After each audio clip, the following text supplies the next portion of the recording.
has come. Of course, they just had their big monster announcement that All In next year is going to be a stadium show here in America. All In Texas is happening in Arlington, Texas at Globe Life Field. We sort of hinted around this last week. We knew an announcement was coming. Now we know all the details. Saturday, July the 12th in Arlington, where the Texas Rangers play baseball, Globe Life Field. This is if you're a fan of the big show and the extravaganza and the pomp and circumstance, it's not going to get much bigger than this next year for AEW, I don't think. Are you surprised that they're leaving Wembley and that they're going to Texas? Yeah, I think it's insane. I think it's, in my opinion, and again, no inside information, just looking at all the various dots that come our way vis-a-vis AEW and their surrogates. I think this is as much about hype in the face of renegotiation for television rights, or in some cases, new negotiations, because after all, the exclusive window is gone. We're not hearing anything about AEW shopping their show. And by the way, I have enough people on the ground in LA that I still have relationships with, that if that were the case, I'm not guaranteed I'd hear about it, but I'd have a pretty good chances I'd hear about it pretty quickly. And I've not heard about it yet. Again, something could be going on that I'm not familiar with. That's certainly could be the case, but kind of interesting that all of these big Australia and stadium shows, all of this great news leading into, like I said, television renegotiations or hopefully a new home for AEW, in contrast to actually what's going on. Attendance is in a toilet. It has been trending in that direction for quite some time. Ratings are in the toilet and have been trending that way for the last 2.5, 3 years. So there's no new good news in terms of reality. There's lots of good news in terms of perception.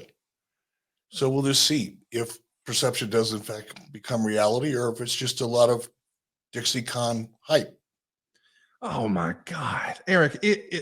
Help me understand. Is it my perception that there's 50,000 tickets out for this Sunday, or is we're not talking about that? We're talking about you just comfortably switch gears in the conversation. You asked me about the stadium show in Texas. That's what I was reacting. We've talked about Wembley. It's an outlier. Congratulations to them. But why won't Texas be an outlier next year? There's nothing in the United States that would indicate there's an ice cube's chance in hell that AEW could fill a stadium or even half of a stadium. They're drawing 2,500 people to their live A show. Where's the connective tissue with reality that would make somebody think that here in the United States, not in the UK, it's an outlier? It's not reflective of anything that AEW is doing right or wrong, other than flying over there and taking advantage of the market.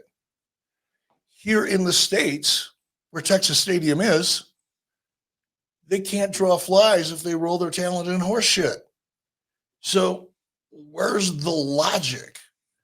And the only logic that I can find, and especially given the pattern of Tony Khan, who loves to hype, who loves to build up big announcements, big surprise, change the face of professional wrestling as we know it. And it's just So he has a pattern of overhyping and underdelivering. And my opinion, based on the context of this conversation, was that perhaps these announcements are more to persuade or get interest from new suitors for their television program, or give confidence to Warner Brothers Discovery. It's just a possibility, because there's no reality. There are no facts on the ground that would suggest to even the most optimistic diehard Kool-Aid drinking AEW fan that they're going to be able to fill an arena. I just don't see it. I mean, I get the excitement and we want it to happen so bad, we're going to will it by just saying it over and over and over again. We're going to change our destiny by just repeating what we want to have happen without doing anything to affect it and to make it happen. Sorry. Eric, do you think that I know you think that this is all theater for a television deal, which I would say, well done. I mean, that's what you're supposed to do, is put on your best. But and I don't mean to interrupt you because it's rude, and you know how I get when people do that to me, but I want to be clear you understand. I'm not sure that that's the case. It's the only thing I'm left with in the face of no logical information or suggestion as to why you would do that. The only logical thing is maybe it's just showcasing. Or you think there's a chance WWE's running SummerSlam there next year in Wembley? Because they've announced that SummerSlam 2026 is going to be in Minnesota, but I don't think they've announced yet where SummerSlam is going to be for 2025. I'm wondering,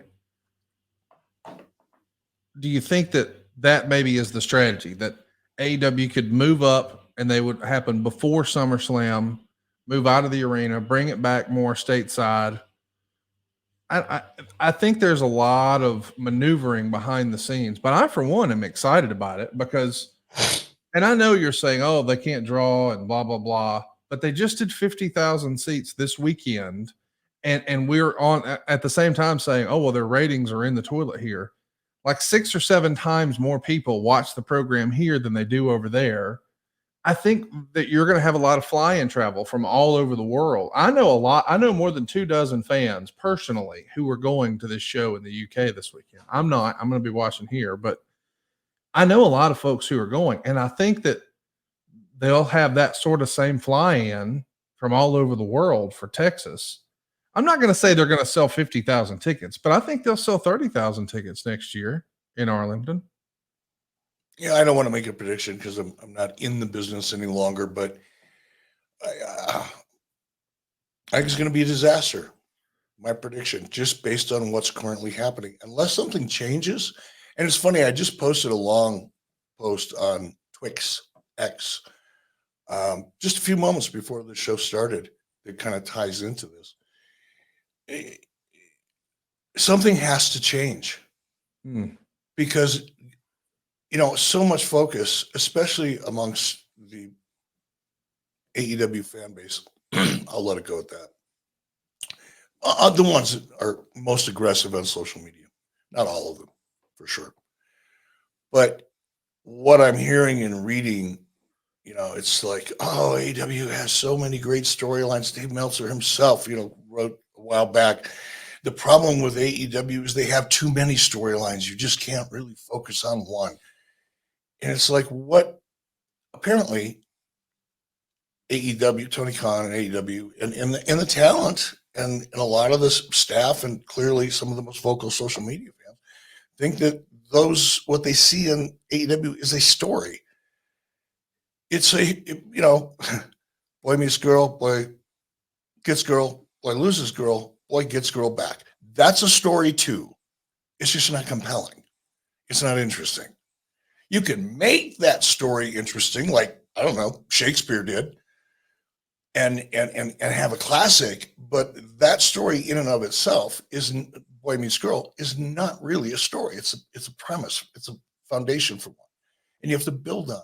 And you have to make it dramatic, and you have to create conflict, and you have to create hope, and you have to create jeopardy, and you have to create all these things that are in every single story, successful one, compelling one, people, that have ever been told. WWE is doing it. AEW is not. They're paying lip service to it.